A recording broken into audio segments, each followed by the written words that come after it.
अस्सलामुअलैकुम। राज से टू सी में आपको वेलकम दोस्तों। अगर वीडियो पसंद आए तो मज़ीद वीडियो के लिए चैनल को सब्सक्राइब करना ना भूलिएगा। तो बढ़ते हैं आज की वीडियो की तरफ। खुद को इस भेड़िए से बचाने के लिए उसने एक आखिरी कोशिश का सोचा। वो बालकनी की तरफ भागी और आओ देखा ना ताओ नीचे को छलांग लगा दी।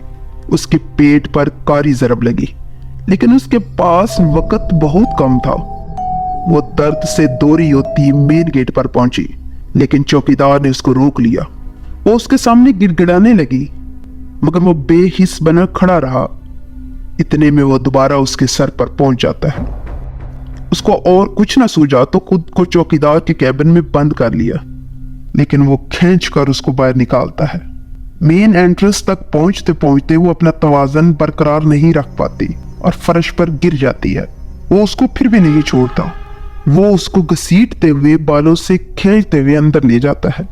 अंदर ले जाकर वो पहले गला दबाकर उसकी जान लेता है और फिर उसी पर बस नहीं करता, फिर तेज धार चाकू से उसका सर जिस्म से अलग कर देता है। जब उसका गुस्सा फिर भी ठंडा नहीं होता तो वो उसके सर को पांव से ठोकर मारता है। सर उसकी बॉडी से 3 फुट दूर जा गिरता है। ये मरने वाली लड़की का नाम नूर मुकद्दम था, जिसने आखिर तक अपनी सर्वाइवल की जंग लड़ी।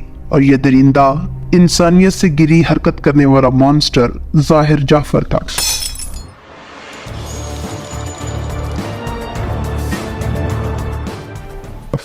नूर मुकद्दम 27 साल की दोशीज़ा एक फार्मर डिप्लोमेट शौकत मुकद्दम की बेटी थी। उसकी dead body sector F74 Islamabad से 20 जुलाई 2021 को मिलती है। नूर मुकद्दम को 2 दिन तक हॉस्टेज में रखा जाता है और बिलाखल कत्ल कर दिया जाता है, और यह कत्ल करने वाला ज़ाहिर जाफर है। अब थोड़ा सा मैं आपको बैकग्राउंड बता दूं ताकि आपको ना समझने में आसानी हो। नूर मुकद्दम के वालिद शौकत मुकद्दम एक पाकिस्तानी डिप्लोमेट थे, और वो एक वक्त में साउथ कोरिया और कजाकिस्तान में पाकिस्तान के एम्बेसडर भी रह चुके थे। नूर ने अपनी स्कूलिंग आयरलैंड से की, क्योंकि इनके वालिद का डिफरेंट कंट्रीज में ट्रांसफ़र होता रहता था। इसीलिए इसने एजुकेशन भी डिफरेंट कंट्री से हासिल की। कॉलेज की स्टडी उसने USA से की और कुछ पढ़ाई इस्लामाबाद से भी की। मतलब नूर मुकद्दम ने मुख्तलिफ कंट्रीज़ के कल्चर को न सिर्फ ऑब्जर्व किया बल्कि अपनी पर्सनैलिटी में अब्जॉर्ब भी किया। वो एक इंटेलेक्चुअल होने के साथ साथ बहुत हम्बल और जॉली भी थी। नूर आर्ट और मजहब से बहुत लगाव रखती थी, जो उसकी पेंटिंग्स में भी झलकता था।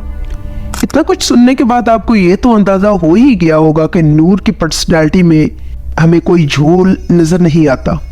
वो मेंटली और फिजिकली एक स्ट्रॉन्ग गर्ल थी। नूर मुकद्दम का ताल्लुक जिस बैकग्राउंड से था, वहाँ आए दिन पार्टीज तो होती ही रहती थी। ऐसी ही एक पार्टी में नूर मुकद्दम की मुलाकात ज़ाहिर जाफर से होती है। अब थोड़ा सा बैकग्राउंड हम ज़ाहिर जाफर का भी जान देते हैं। ज़ाहिर जाफर USA में पैदा हुआ था, बट पला बड़ा पाकिस्तान में था। उसने अपनी एजुकेशन US से ही सीखी। ज़ाहिर जाफर के वालिद जो थे ज़ाकर जाफर, पाकिस्तान के जाने माने बिजनेसमैन थे, और उनका शुमार पाकिस्तान की रिचेस्ट फैमिली में होता था। नूर मुकद्दम और ज़ाहिर जाफर की मुलाकात के बाद इनकी आपस में अच्छी फ्रेंडशिप हो गई, और उन दोनों की फैमिलीज़ को उनके रिलेशन के बारे में सब पता था। बल्कि ये कहना गलत ना होगा कि वो अपने बच्चों के रिलेशन से खुश भी थे, क्योंकि दोनों families he well of background से थी। ज़ाहिर जाफर एक थेरापिस्ट के तौर पर एक कंपनी में काम करता था, जो स्कूल और कॉलेज गोइंग लड़के लड़कियों को मेंटल हेल्थ पर अवेयरनेस देने का काम करती थी। ज़ाहिर जाफर एक कंपोज्ड पर्सनालिटी का मालिक था, दोस्तों और दूसरे लोगों से ज़्यादा घुलता मिलता नहीं था। बट नूर से मिलने के बाद ज़ाहिर जाफर बहुत खुश रहने लगा था।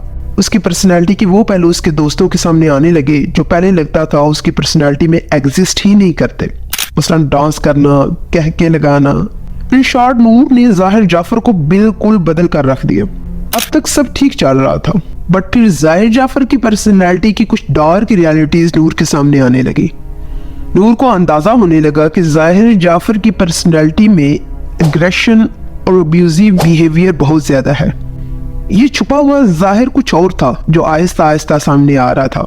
ज़ाहिर ने कई बार नूर मुकद्दम को मेंटली एंड फिजिकली अब्यूज़ किया, और एक दफ़ा तो अपनी माँ पर भी हाथ उठाया। ज़ाहिर जाफर की इस वाली साइड ने नूर को ज़ाहिर जाफर से थोड़ा सा डिसअपॉइंट कर दिया। इसी दौरान जाहिर जाफर ने नूर से शादी की ख्वाहिश का इजहार किया तो नूर मुकद्दम ने न सिर्फ साफ मना कर दिया बल्कि जाहिर जाफर से ब्रेकअप भी कर लिया। इस रिजेक्शन ने जाहिर जाफर की ईगो को बुरी तरह हर्ट किया। इसने नूर को मनाने की बहुत कोशिश की बट वो ना मानी, तो जाहिर ने पाकिस्तान छोड़कर यूएसए शिफ्ट होने का फैसला किया और 18 जुलाई 2021 को यूएसए की फ्लाइट बुक करवा ली। और यहाँ से चीज़ें वियर्ड होना स्टार्ट होती हैं। जाहिर नूर को कॉल करके बताता है कि वो आज रात 3:45 बजे की फ्लाइट से हमेशा के लिए ये मुल्क छोड़कर जा रहा है और आखिरी दफ़ा नूर से मिलना चाहता है। अब चाहे ब्रेकअप हो चुका था बट पीछे 3 साल का रिलेशन भी रह चुका था, तो कहीं ना कोई कुछ सेंटिमेंट्स तो अभी भी मौजूद थे। नूर जाहिर से मिलने के लिए मान जाती है। नूर घर से निकलते वक्त घर वालों को किसी दोस्त से मिलने जा रही हूँ का बताकर निकलती है, बट ये नहीं बताती कि वो किस स्पेसिफिक दोस्त से मिलने जा रही है। वो 10 बजे जाहिर जाफर के घर पर पहुंचती है। 10 से 12 बजे के दरमियान जाहिर जाफर अपनी ट्रैवल एजेंसी को 2 बार कॉल करता है, जिसमें उसने मुख्तलिफ बातें पूछी कि अगर आज वो ना जाए तो क्या उसकी टिकट रिफंड हो जाएगी, या फिर अगर वो 10 दिन बाद जाना चाहे तो क्या वो टिकट आगे करवा सकता है। फिर आखिरकार उसने कहा कि वो आज की फ्लाइट ही से जाएगा। एयरपोर्ट पर पहुंचने के लिए उसने एक कैब भी बुक करवा रखी थी। टैक्सी ड्राइवर 11 बजे उसके घर के दरवाजे पर मौजूद था और उसने जाहिर को कॉल की। जाहिर ने आधा घंटा वेट के लिए बोला। आधा घंटा इंतजार के बाद कैब ड्राइवर ने कई बार जाहिर को कॉल की और कहा कि आप बाहर तशरीफ ले आए, लेकिन वो हर बार 5 मिनट का कहता रहा। आखिर वो ड्राइवर को ऑलमोस्ट हाफ पे करता है और उसको जाने के लिए कहता है और वो वहां से चला भी जाता है। लेकिन अजीब बात ये हुई कि जाहिर रात 1:40 पर फिर उसी ड्राइवर को कॉल करता है और वापस उसको एयरपोर्ट के लिए पिक करने के लिए कहता है। ड्राइवर मान जाता है क्योंकि उसको पता होता है कि उसको तो पूरी पेमेंट मिलने वाली है। 2:15 पर जाहिर नूर को साथ लेकर टैक्सी में बैठता है। जब नूर जाहिर के साथ टैक्सी में बैठी, वो चप्पल पहने हुए थी। वो घर से रवाना हो जाते हैं। कुछ ही दूर जाने के बाद जाहिर ड्राइवर को गाड़ी वापस मोड़ने के लिए कहता है कि अब चूंकि बहुत लेट हो गया फ्लाइट को, सो गाड़ी घर की तरफ ले चलो। यहाँ वेट चीज ये है कि टैक्सी ड्राइवर के बयान के मुताबिक इससे सारे वक्त में नूर एक लफ्ज भी नहीं बोली, सिर्फ जाहिर ही बात करता रहा। कैब ड्राइवर गाड़ी को मोड़ लेता है। 2:45 पर गाड़ी घर पर पहुंचती है और जाहिर खींच कर नूर को घर के अंदर ले जाता है। कैब ड्राइवर के बयान के मुताबिक साफ पता चल रहा था कि नूर उसके साथ घर के अंदर नहीं जाना चाह रही थी, बट फोर्सफुली उसको घर के अंदर ले जाया गया। ये याद रहे कि 18 जुलाई को नूर जाहिर के घर आई और 19 जुलाई के 10 बजे तक नूर के वालिदैन की परेशानी अपनी इंतहाओं पर थी। उसके वालिद और वालिदा उसको बार बार कॉल और मैसेजेस कर रहे थे, बट नूर किसी भी कॉल या मैसेज का रिप्लाई नहीं कर रही थी। जुलाई 20 की सुबह 10:40 पर नूर की गुमशुदगी के ठीक 2 दिन बाद नूर की वालिदा को नूर का एक वॉइस मैसेज आता है। अब एग्जैक्ट उस मैसेज में क्या होता है ये तो पता नहीं चल सका, बट यकीनी तौर पर वो अपनी मदर को जाहिर के बारे में ही कुछ बताती है। इस मैसेज के बाद नूर की मदर 20 मिनट तक जाहिर से बात करती है, बट जाहिर नूर के बारे में कुछ भी पता होने से डिनाई कर देता है।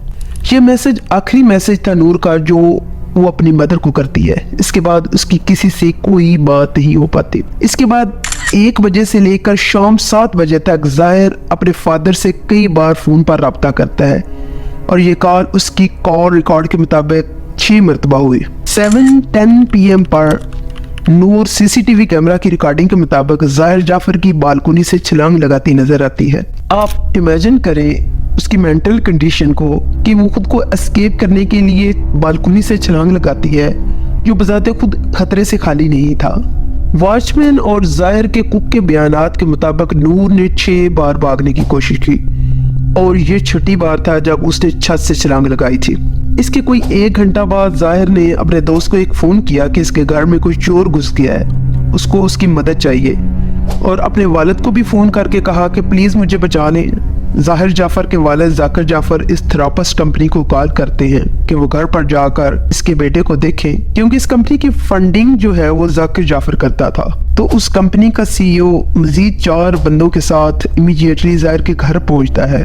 और वहां जाकर देखता है कि जाहिर के दोस्त ऑलरेडी उसके घर के बाहर मौजूद होते हैं, लेकिन कई बार बजाने पर भी दरवाजा कोई नहीं खोलता। तो आखिरकार थेरापिस्ट कंपनी का सीईओ सीढ़ी लगाकर विंडो से एक बंदे को अंदर भेजते हैं, बट अंदर पहुंचते ही जाहिर उस बंदे पर चाकू से अटैक कर देता है। इसी दौरान बाकी 4 लोग भी पहुंच जाते हैं और वो 5 लोग मिलकर जाहिर को पकड़ लेते हैं और बांध देते हैं। इस तरह इस आदमी को कंट्रोल करते। इससे आप अंदाजा लगाएं कि जाहिर जाफर एक तगड़ा इंसान था, एक ऊंचे कद वाला चौड़ी पेशानी वाला आदमी था कि 5 लोगों को मिलकर उसको अंडर कंट्रोल करना पड़ा। यहाँ से अंदाजा लगा लो कि इस बपरे हुए भेड़िए ने नूर के साथ क्या सलूक किया होगा, जो 5 लोगों के काबू में नहीं आ रहा था। उसको काबू करने के बाद देखते हैं कि पूरा कमरा खून में लथपथ था, दीवार पर खून, फर्श पर खून और कमरे के दरमियान में नूर की लाश पड़ी थी। यकीन करें इस केस पर रिसर्च के दौरान मुझे 2 दिन नींद नहीं आ सकी और पोस्टमार्टम रिपोर्ट से पता चलता है कि नूर के जिस्म पर जगह जगह चाकू से काटे जाने के निशानात थे। ये सारी बातें पुलिस के सामने जाहिर जाफर कॉन्फेस कर लेता है, बट कोर्ट में खुद को पागल जाहिर करने के लिए बहुत अजीब तरह से बिहेव करता है, जज को गालियां देना और फुल बकना। बट जब मेडिकल रिपोर्ट आती है तो पता चलता है कि जाहिर को कोई मेंटल डिसऑर्डर नहीं है और कोर्ट उसको 2 दफा मौत की सजा सुनाती है, नूर मुकद्दम का रेप करने पर और उसका इस ब्रूटैलिटी से मर्डर करने पर। और जाहिर जाफर के कुक और वॉचमैन को भी 10-10 साल की कैद की सजा सुनाई जाती है। पहले उसके वालिद को भी गिरफ्तार कर लिया जाता है, लेकिन फिर इनफ एविडेंस ना मिलने की वजह से छोड़ दिया जाता है। ये मर्डर हमें लेसन देता है कि किसी भी लड़की को किसी भी मर्द पर इस कदर एतबार नहीं करना चाहिए कि वो उसको तन्हाई में मिलने के लिए रजामंद हो जाए। अल्लाह हम सबको अपने हिफ्ज़-ओ-अमान में रखे, आमीन।